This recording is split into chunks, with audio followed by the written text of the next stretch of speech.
Puji syukur kehadirat Tuhan Yang Maha Esa yang telah memberikan nikmat dan kesehatan serta keimanan kepada kita semua sehingga kita masih dapat hadir di persidangan ini untuk menjalankan tugas-tugas kita sebagai penegak hukum guna menemukan kebenaran material dan peristiwa pidana yang sedang diperiksa dan diadili ini.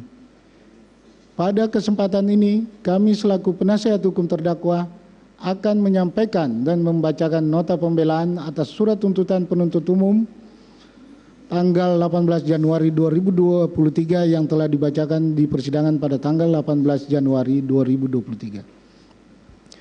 Nota pembelaan ini merupakan ikhtiar kami untuk berkontribusi menemukan kebenaran material dari sisi meja penasihat hukum.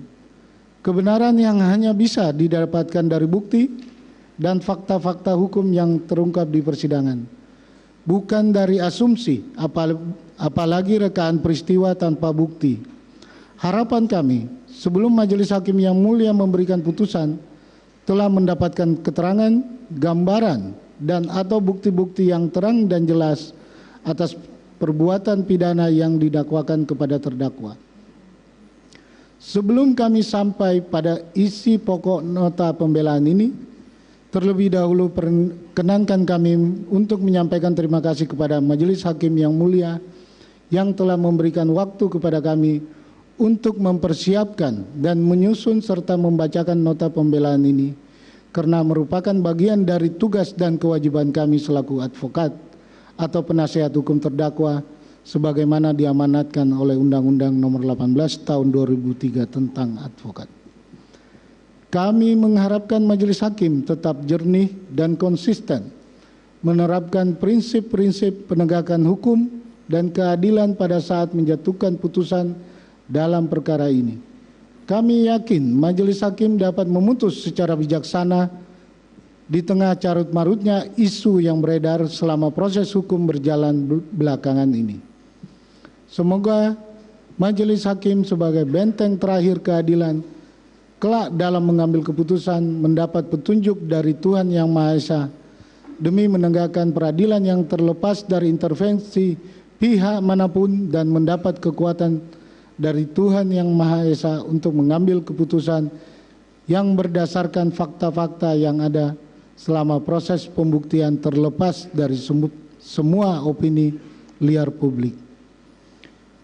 Kami juga mengucapkan banyak terima kasih kepada saudara penuntut umum yang selama persidangan perkara pidana ini berlangsung cukup memberikan toleransi dan menghargai kami sebagai penasihat hukum terdakwa, sehingga di antara kami selaku penasihat hukum terdakwa dengan saudara penuntut umum tidak pernah terjadi ketegangan-ketegangan dan perdebatan-perdebatan yang mengarah kepada masalah-masalah pribadi kita masing-masing. Dan inilah salah satu ciri dari prinsip profesionalitas yang harus selalu kita junjung tinggi dan kita pertahankan. Selanjutnya, kami menyampaikan terima kasih juga kepada publik, terutama kepada rekan-rekan media yang selama ini telah memberitakan perkara ini. Sekalipun banyak judul dan angle pemberitaan yang menurut kami tidak berimbang, namun kami percaya pers yang bebas tetaplah harus diperjuangkan. Kepada terdakwa, kami sampaikan pula rasa terima kasih atas kesediaan terdakwa yang dengan penuh kesabaran dan kerendahan hati untuk mengikuti jalannya persidangan perkara ini. Kami selaku penasihat hukum turut prihatin dan simpati yang sangat mendalam atas ujian hidup yang menimpa diri terdakwa dan keluarga. Kami juga menyampaikan rasa hormat dan kekaguman kepada terdakwa yang tetap kuat secara mental dan fisik dalam menghadapi proses persidangan yang cukup panjang dan melelahkan ini. Terdakwa juga telah bersikap kooperatif dalam memberikan keterangan di persidangan secara jelas dan terang, tidak terbelit-belit, dan secara jujur menyampaikan keterangan apa adanya. Bahwa kami sangat memahami situasi berat yang dihadapi oleh terdakwa saat ini yang telah mendapatkan penghakiman bahkan sebelum proses pengadilan itu sendiri dimulai. terdakwa telah mendapatkan tekanan dan ketidakpercayaan yang luar biasa dari publik tanpa bisa membela diri. Untuk itu, kami berharap terdakwa dapat tetap bersabar dan berdoa semoga Tuhan Yang Maha Kuasa tetap memberikan jalan keluar yang terbaik dalam menghadapi permasalahan ini. Bahwa tak lupa kami sampaikan rasa terima kasih yang sebesar-besarnya kepada hadirin sidang sekalian yang bersikap tertib dan sopan di dalam mengikuti setiap persidangan perkara ini, sehingga setiap persidangan dapat berjalan dengan aman, tertib, dan lancar. Pada saat ini di hadapan kita di kursi terdakwa telah duduk seorang perempuan korban tindak pidana kekerasan seksual. Kita berkenal bernama Putri Chandrawati.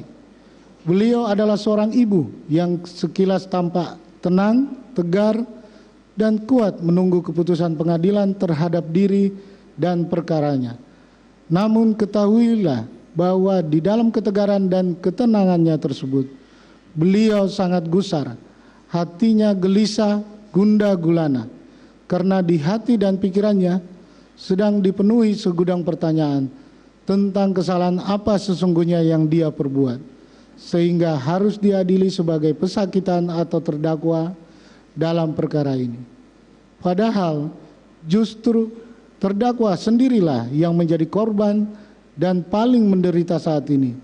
Terdakwa adalah korban tindak pidana kekerasan seksual, tetapi ironisnya malah mendapatkan tuduhan yang sangat serius dan berat sebagaimana tuntutan penuntut umum.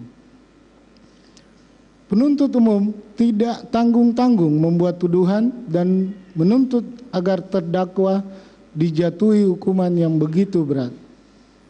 Majelis Hakim yang mulia, proses persidangan ini telah melalui perjalanan panjang hingga sampailah pada penyampaian nota pembelaan kami. Selain daripada proses peradilan yang kami lalui ini, kami juga telah melalui proses penghakiman oleh masyarakat dan juga media, seolah-olah mengesampingkan adanya prinsip praduga tak bersalah atau presumption of innocence yang melekat pada diri terdakwa. Terdakwa yang dalam hal ini merupakan korban kekerasan seksual justru mendapatkan statement buruk, bahkan mendapatkan secondary victimization baik dari masyarakat maupun melalui media massa. Hal tersebut